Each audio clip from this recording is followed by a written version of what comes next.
I'd like to thank the organizers for putting a bankruptcy session onto the agenda and to having Marco and me present bankruptcy papers. Because bankruptcy people know, is corporate governance by other means, to paraphrase Clausewitz. Bankruptcy could probably profit by having more corporate governance type thinking be pushed into thinking about bankruptcy. This essay grew out of. Let's see how I do this. Sorry, there we go. This essay grew out of something that relates to an observation that Rob Daines had during his session, which is, we're talking about a lot of things in corporate governance that we could have been talking about in the 1980s, in that a lot of the papers that were in the earlier session and some of the papers from last year's conference were dealing with topics that we've been talking about since 1980. And the observation and contrast, which I'm going to mention and was the starting point for the paper but didn't end up in the paper and isn't otherwise in the presentation, you couldn't do that for business bankruptcy in the United States. In that during the same period for business bankruptcy has gone through two major phase shifts that are quite significant. People doing bankruptcy today in 2016 would not recognize what was happening in 1977 and vice versa. And there was a phase shift in the middle. This paper's focus is to look at those phase shifts and try to come up with a hypothesis as to what was underlying the phase shifts. So just generally, there are a limited number of decision-making mechanisms in bankruptcy. And there are basically only three alternatives to baseline contract of letting creditors rush to the courthouse to collect on their claims. One decision-making mode is administrative. Activist judge makes the decisions, distributes the tickets in bankruptcy, makes operating decisions. Second possible decision-making mechanism is a deal among the pre-existing creditors and the other stakeholders in the firm. And the third possible decision-making mechanism is the firm files for bankruptcy and we will put its operations up for sale intact. Move the entire left-hand side of the balance sheet out from the firm to a new bidder.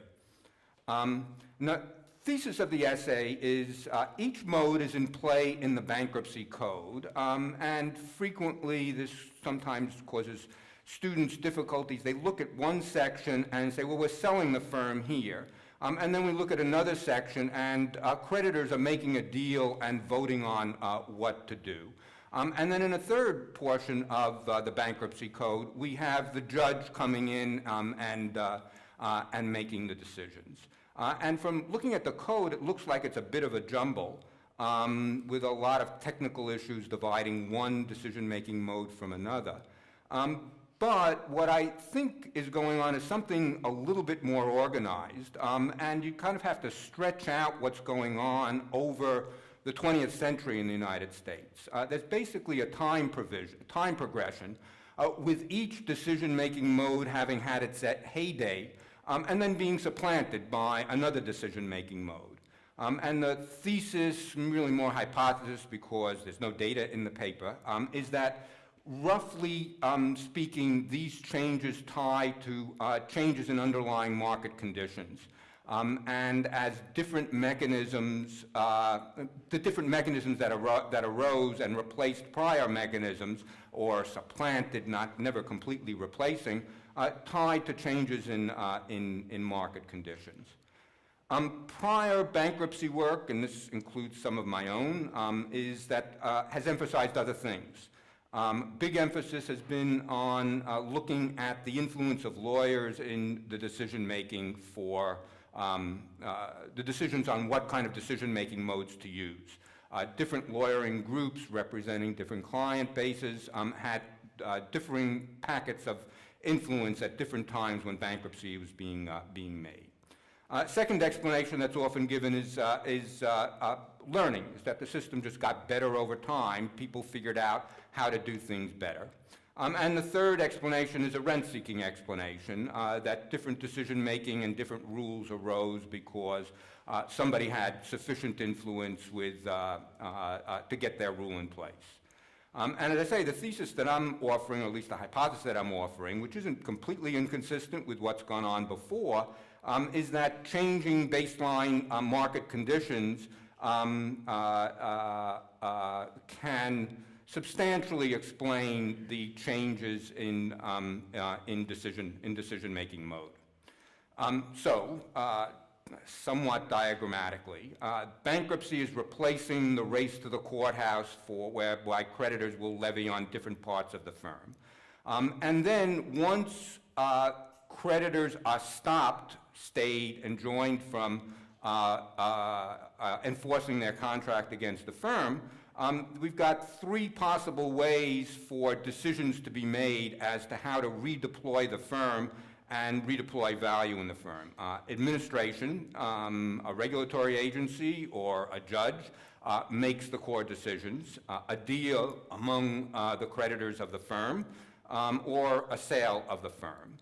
And over the course of the 20th century, the arrow shows the progression of what's become dominant.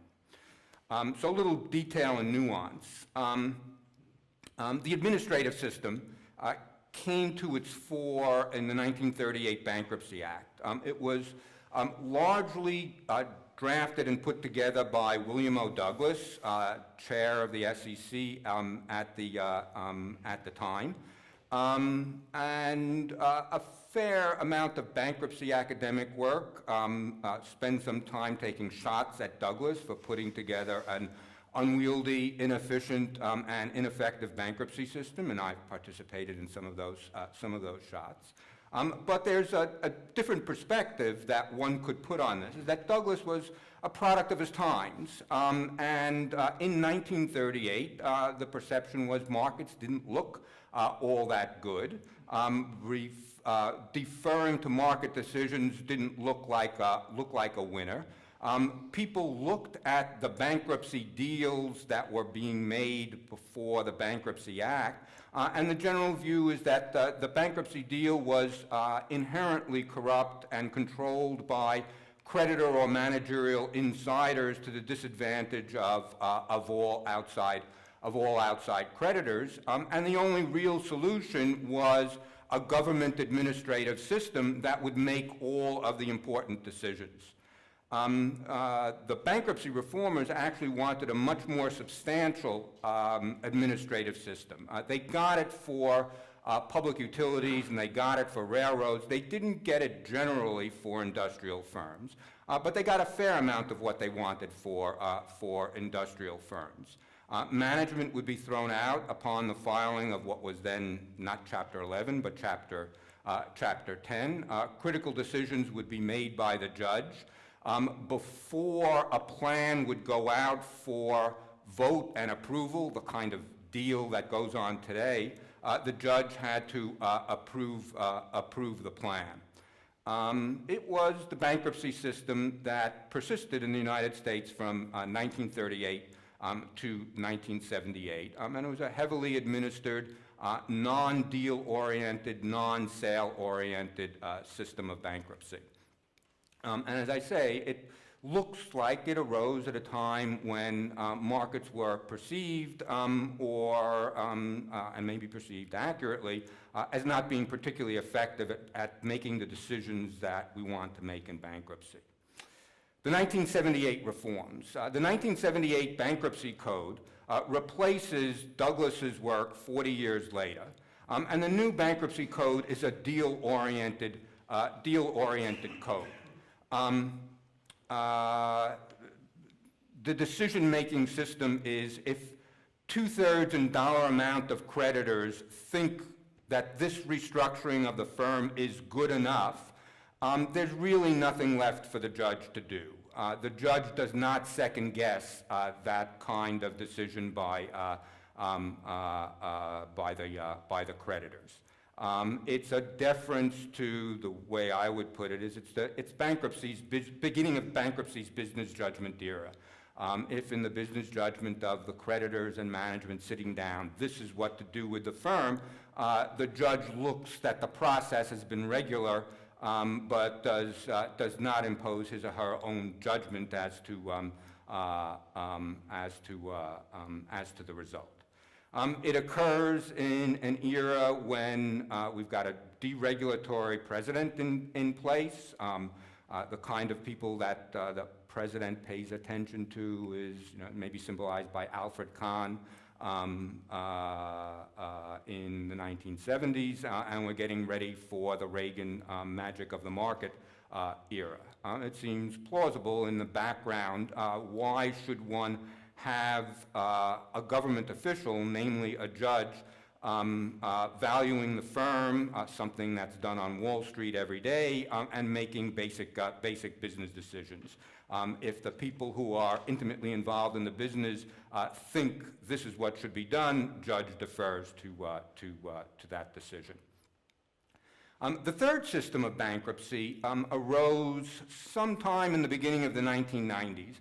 And it didn't arise from amendment to the Bankruptcy Code. The 1978 Bankruptcy Code was not designed to sell the firm in its entirety. In fact, the Bankruptcy Code put significant frictions on selling the firm in its entirety, and the first decisions dealing with sale of the firm in its entirety were actually kind of hostile to the sale, and in different ways struck down the sale. But it's such an obvious business solution for the disposition of large firms, is that people just keep coming back to the courts and saying, we know that decision said we couldn't go ahead with the sale, but how about this way? And eventually what happens is we get many more sales of the whole firm in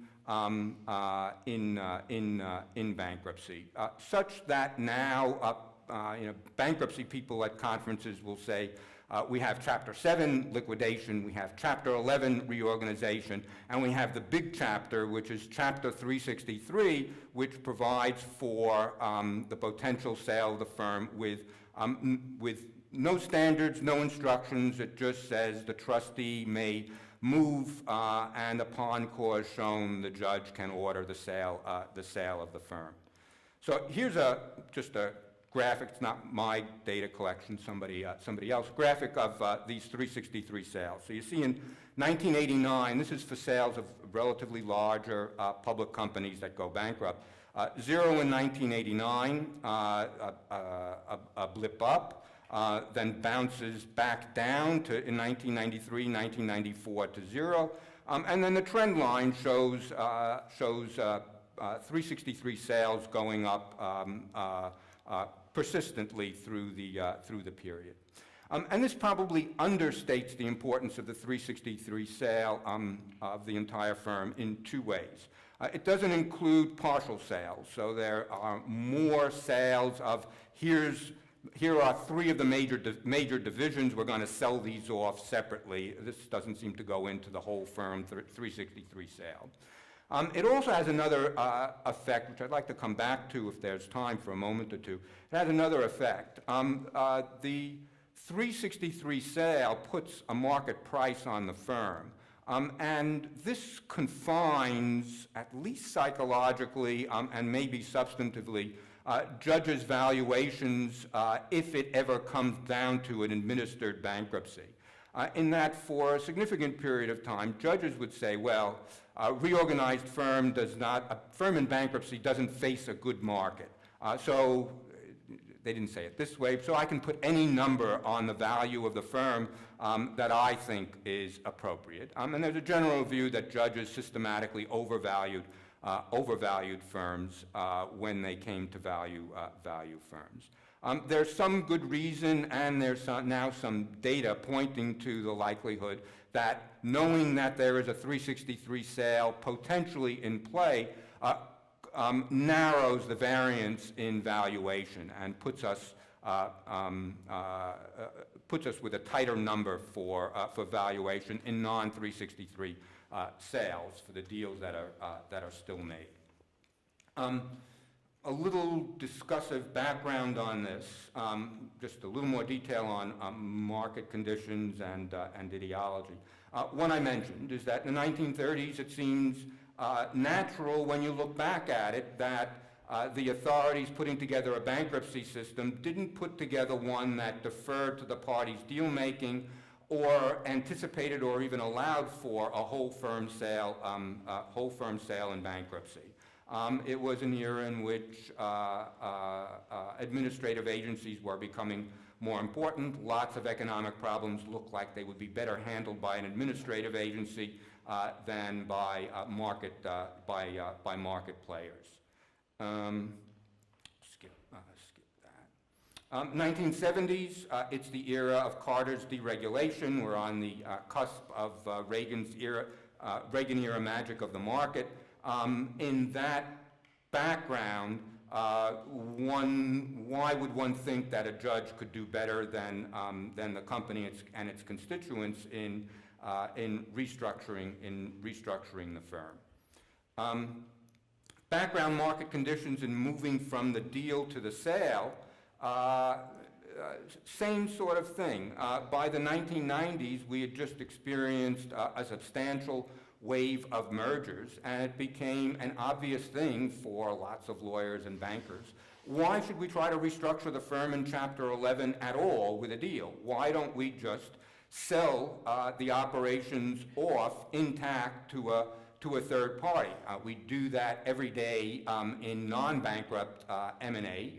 This is an obvious thing to do in bankrupt firms, and despite the fact that the code is rather unfriendly to that result, this has become a dominant mode of reorganizing the firm, the third age of bankruptcy. And I should say that the deal itself during this era was criticized when put together. It was generally seen as slow. Priority violations were seen as common.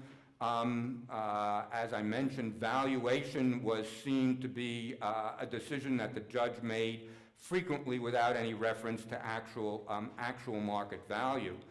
Yet people tend to think now that Chapter 11 works pretty well, and it could well be that underlying market conditions facilitated the development of this sale.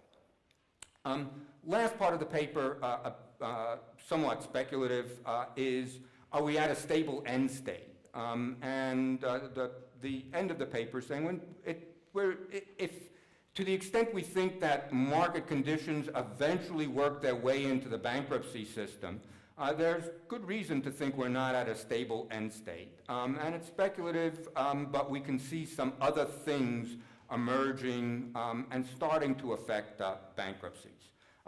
Two of them, and there's a third that I want to mention, is what if market conditions for financing are such that we can refinance a lot of things extremely rapidly, conceivably overnight, but extremely rapidly. And the second thing is, what if the vertically integrated firm is not as important in 2018 as it was in 1970? Just a little more detail on that. Refinancing instantaneously.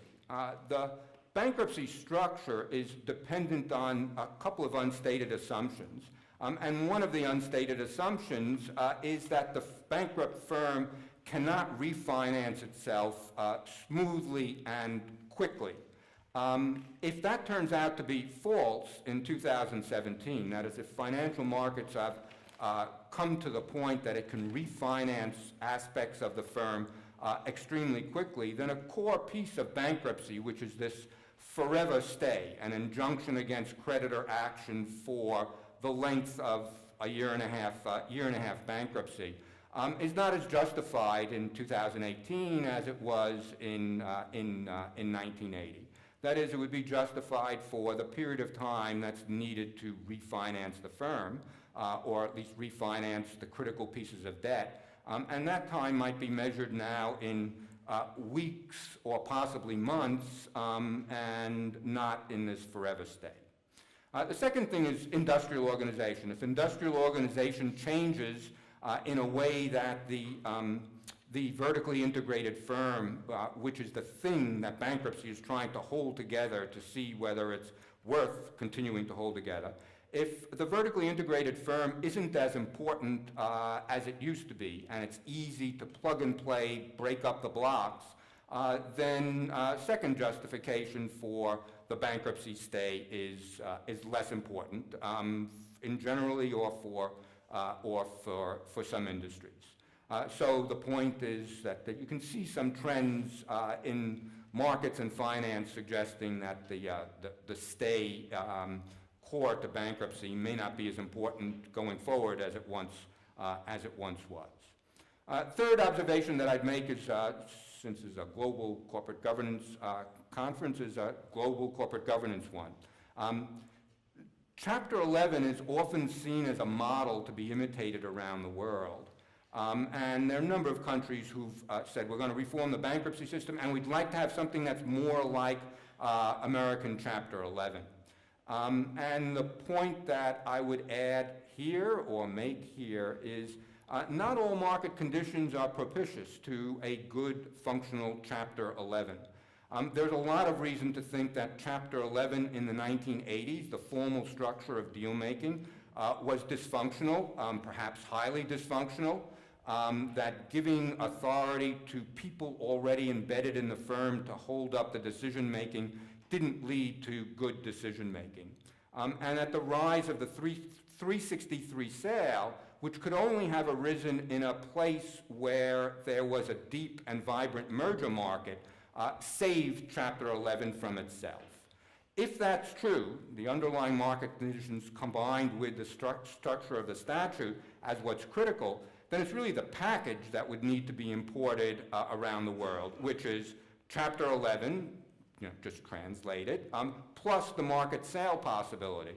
And if the market sale possibility is absent, Chapter 11 could be highly dysfunctional, as it was widely seen to be in the United States in the 1980s. So the advice to people around the world who seem to be enamored of Chapter 11 is think about it again.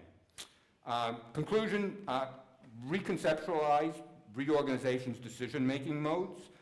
There are three. They seem to be technical rules dividing them out in bankruptcy, but one can see them over the long run, over the course of the 20th century, as each having had their age, their halcyon days when they were the dominant mechanism. Administration from 1938 to 1978.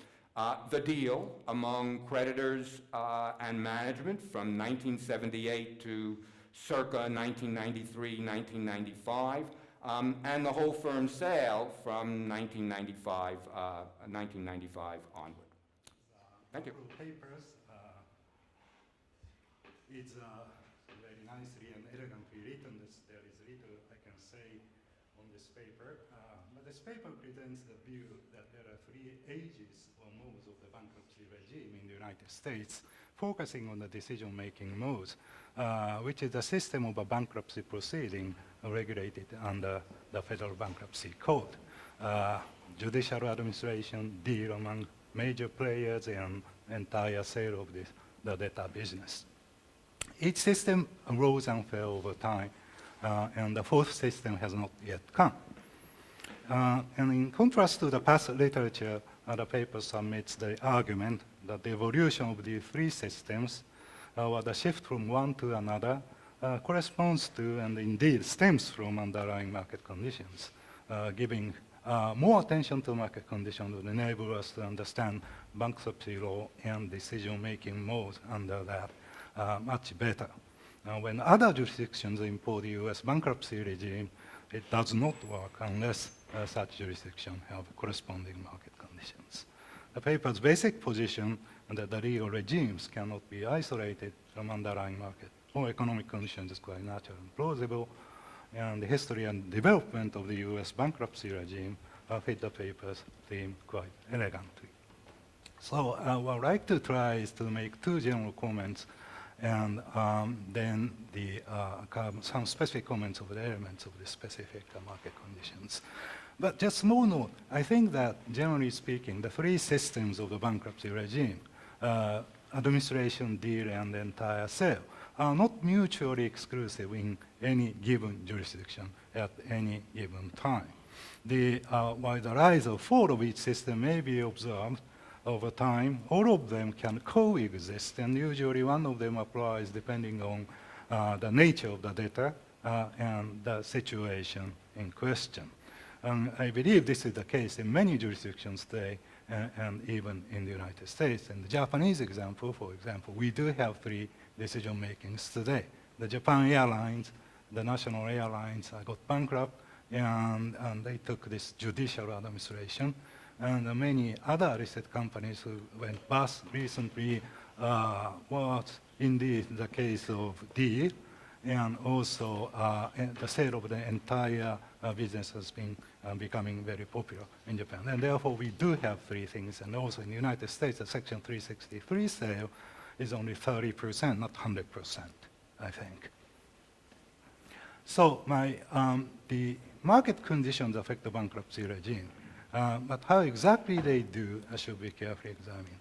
And market conditions affect both the bankruptcy and other legal regimes. So my first comment is taking the bankruptcy regime as a whole may mislead the analysis. I think it's Mark is also making this point. Any bankruptcy regime has more than one component.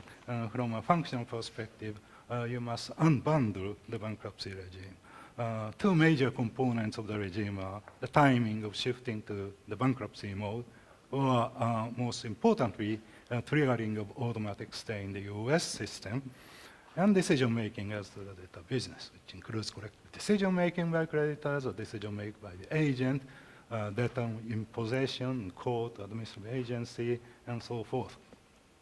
Timing means the shift of the control right from shareholders to creditors, and decision-making should deal with the collective action problem among creditors. Who should decide as to the data business is not entirely clear from a theoretical perspective. Where principals, creditors are dispersed, their agent might be the better decision maker, but who should be the agent is the question.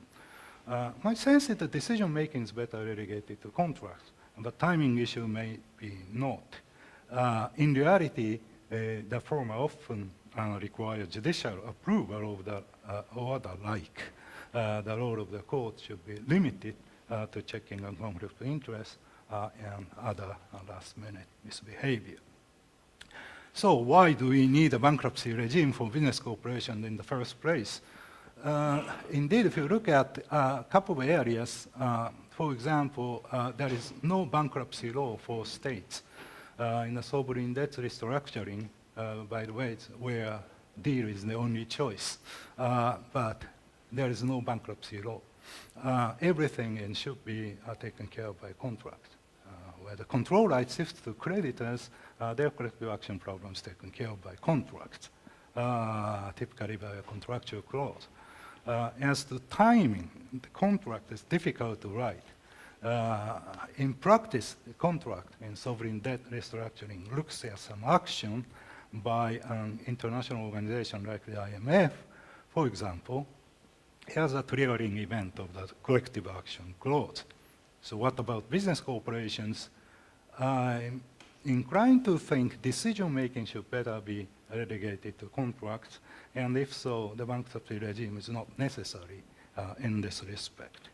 I might expect the court to be called upon in checking on conflict of interest and last-minute misbehavior, but what the court does here is to enforce hypothetical contracts, not necessarily within the bankruptcy regime, but perhaps outside bankruptcy.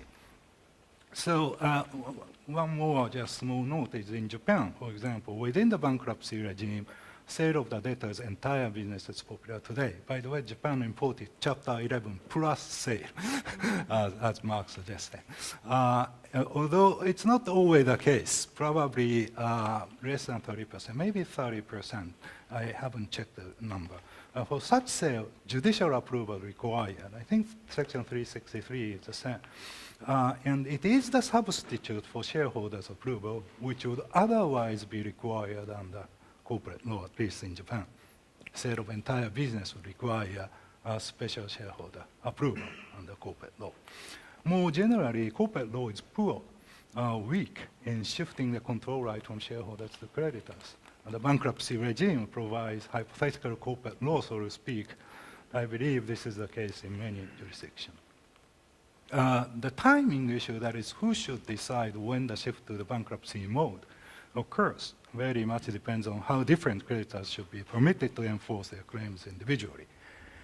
Indeed, as far as I'm aware, automatic stay is not universal on our planet. For example, the most popular bankruptcy regime, reorganization type in Japan, does not accompany automatic stay. So no automatic stay. Secure creditors are free to enforce their claims and realize collateral. Under this system, the timing issue is relevant for unsecured creditors only.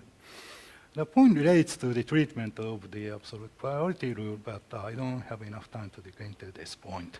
Suffice it to say that looking at any given bankruptcy regime as one set would mislead the analysis. So the bankruptcy regime should be unbundled. The relationship between each component of the regime and the underlying market conditions should be examined. My second general comment is more general, and that is to say, even where the bankruptcy regime is in place, parties in the marketplace can contract out or otherwise opt out from the bankruptcy regime. As the paper describes, the financial contracts, special purpose entities, other bankruptcy-proof or bankruptcy-remote schemes can easily be installed today. In addition, the asset partitioning by which certain assets are moved into a separate bankruptcy remote corporate box is easy. From this perspective, the real question is not what bankruptcy regime is relevant, but what arrangement parties can choose by using the bankruptcy regime or not using it under the relevant market conditions. I'm inclined to think that in the US, parties often chose a bankruptcy regime in the past decades, but may not do so today and in the future, maybe wrong. In the paper's terms, market conditions make the use of the bankruptcy regime in the United States less attractive today. Again, however, this sort of inquiry is somewhat misleading because the inquiry should be made as to each component of the bankruptcy regime. Today, parties may use the timing provisions, but not the provision of decision-making, perhaps with the exception of the approval of court. Now, I'll try to make some small comments on the specific elements of market conditions, but the first element was mentioned in the paper, but Mark did not mention it in the presentation. I'm not sure I should skip it, but I think I'm interested in that, so I'll probably say a few words on this. That is dispersal ownership. The literature indicates that the ownership structure of shares does matter in corporate governance. Similarly, the ownership structure of debts must matter in decision-making as the business. The dispersed ownership debt produces problems, but again, not only in the bankruptcy regime, but outside the regime as well. In other words, the bankruptcy regime hardly offers better solution to the problem than other non-bankruptcy regimes such as contracts and corporate law. It appears that the bankruptcy regime has changed over time in correspondence to the change of the ownership structure of debt or creditors. But I think what has changed is not only the bankruptcy regime, but other legal regimes as well. Contracts must respond as well. As I briefly mentioned, generally speaking, corporate law is very weak on creditor decision-making, and bankruptcy law rules can be viewed as providing some sort of hypothetical corporate law rules, so to speak. Speed. The rise of M&A activities changed the landscape concerning the sale of business. Speed is very important today to prevent the deterioration of the value of the debtor business and facilitate efficient acquisitions. Again, this affects not only the bankruptcy regime, but other regimes as well. Speed requires moving away from courts and judges, not moving away from the bankruptcy regime. Courts are slow, both in bankruptcy and outside bankruptcy. So if corporate law is weak on creditor protection, creditor decision-making and judicial approval, is the substitute for shareholders' approval, whether in or outside bankruptcy, and then there is a trade-off between such agency, time-consuming decision-making, and speed. Now, industrial organization, well, probably I'm going to skip it because I think the puzzle always remains that this why business set up certain corporate boundaries of legal personality in one way or the other, but I will probably skip it. Finance, the paper points out finance is relevant. Yet how exactly it is relevant to the bankruptcy regime does not seem to be clear to me. Take the special treat of financial contracts. It is heavily discussed in the paper, and also Mark has a wonderful paper, different paper on this. The US bankruptcy code gives financial contracts a special treat, but many jurisdictions apply set-off rules to them. So the real puzzle here is why you have a special treatment on set-offs rather than financial contract. But close-up netting, that is the arrangement, in the marketplace is a contractual response to avoid so-called cherry picking among multiple executory contracts by the debtor. It's called Section 365 under the US bankruptcy code. When it enters into the bankruptcy mode, and generally applies set-off of outstanding obligations and derivatives on repo transactions. To me, the real issue is a contract issue. That is to say, it's difficult to write in a contract the best timing of triggering this set-off. Indeed, when the Financial Stability Board and the regulators around the world introduce a temporary stay of the operation of this close-up netting clause, the intention was to stop triggering of set-off because the bankrupt entity is being sold entirely to another party so that outstanding positions in the relevant transaction should not be affected solely because such a resolution process is commenced. When the large bank in Japan collapsed and got nationalized back in 1998, the ISDA made a special announcement that the close-up netting clause should not be triggered under a standard contract at that time. This may simply show poor drafting in the contract, but in my view, writing a right clause in the contract as to timing is not easy. I have a small note on that, but I will skip it, and then I conclude. So market conditions affect the bankruptcy regime, but how exactly they do should be carefully examined. Market conditions do affect decision-making modes, but how decision-making modes in bankruptcy and out of bankruptcy should be affected should be carefully examined, I think. Market conditions affect both bankruptcy regime and other legal regime, typically corporate law and contracts. Parties are in and outside bankruptcy. So we can understand law better only when we identify what element of market conditions affects what component of the bankruptcy regime, as well as what component of other non-bankruptcy legal regimes and how. Thank you very much.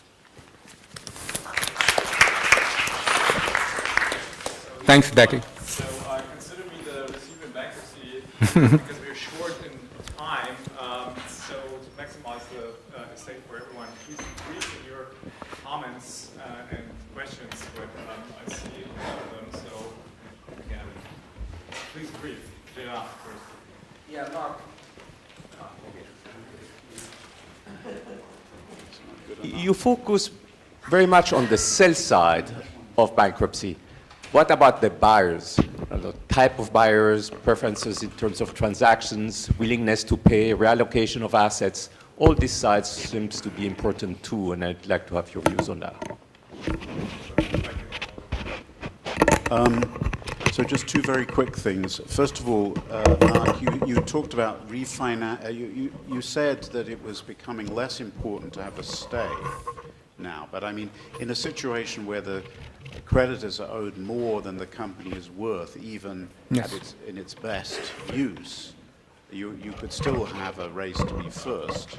And so some sort of stay would still seem to be crucial. The second thing is, it's interesting to compare what's happened in the US to what's happened in the UK, which and you may know better, but you know, it used to be the case with administrative receivership that you had something that at least the receivers claimed was very much like the sale of the business as the going concern. And then the UK decided to actually bring in Chapter 11 and move to a more administrative system. So they seem to have gone the other way from the one you talked about. Go rule by rule. Okay. The question is about the genre of this paper, right? So I can think of it as a sort of economic history or legal history paper. This is how things unfolded, and that's valuable and interesting. Or I can think of it as a political economy paper. If you have the following market conditions or economic or legal conditions or political conditions, then the following bankruptcy regime will follow. And that's a different kind of paper and it requires different kind of evidence for the proposition. Or I can think of it as a sort of financy paper, which says, if you have the following market conditions and the following bankruptcy regime, then the following outcomes are likely to happen, like speed or efficiency or price or any such other bankruptcy outcomes. And I'm trying to understand what you're doing, and I'm not entirely sure. So here's the question.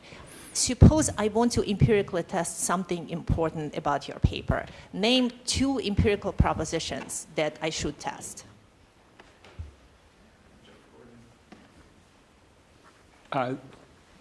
This may be a version of that, which is, what are the welfare effects?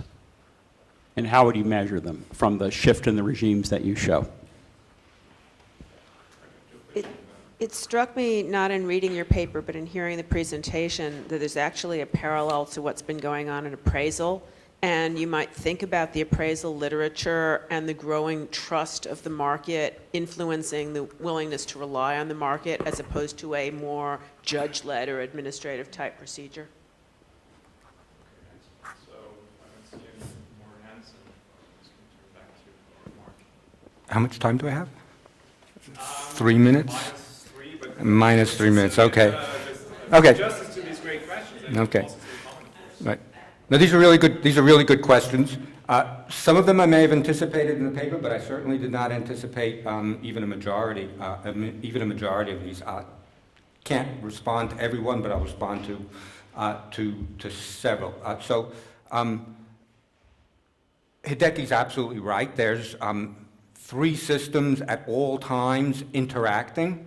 And the interaction effects are probably important. That's one of the secondary points of the paper, that administration and deal can work better when there's a market sale out there confining the discretion of the judge, narrowing the variance of the valuation, which then allows people to make a deal better in 2016 than they were able to make in 1986, when a lot of commentators thought Chapter 11 was a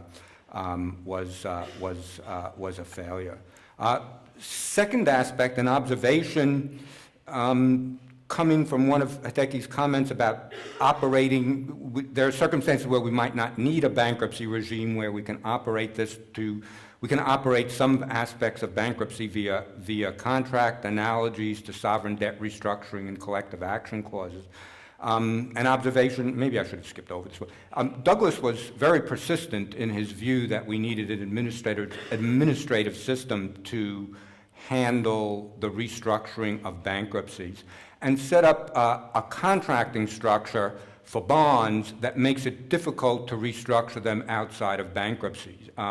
You may have, this has been controversial over the last year because of several judicial holdings, but it's been a fact of life for bond lawyers since 1938. Bondholders are not allowed to vote on restructuring their payment terms, which makes it difficult, frequently impossible, to restructure a bond issue outside of bankruptcy. And it looks like a random rule. Why would you stop bondholders in a non-conflicted situation from voting to take 50 cents on the dollar because they think that's more likely to yield them 50 cents than the 40 cents they expect if the firm continues to flounder. And it was Douglas's perspective in 1939 that any deal among the bondholders and the other creditors and management of the company would be a corrupt one that would be to the bondholders' disadvantage. So no deal. The judge has to look over the item.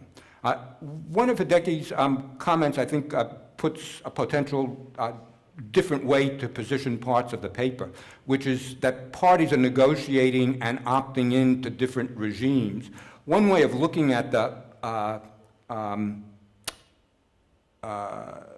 progression that I'm saying occurred is that pre-1995, the parties could not opt into a decision-making regime where they say, if things go sour, we want the firm sold off and then the proceeds distributed to creditors according to priority.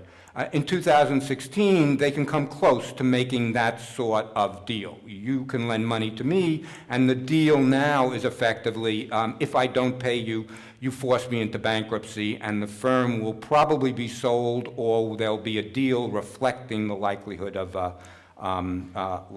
sale. Another one of Hideki's points, if this were a bigger paper instead of just an essay and an idea, other things outside of bankruptcy are going to affect what will work in bankruptcy. So I'm focused mostly on market conditions.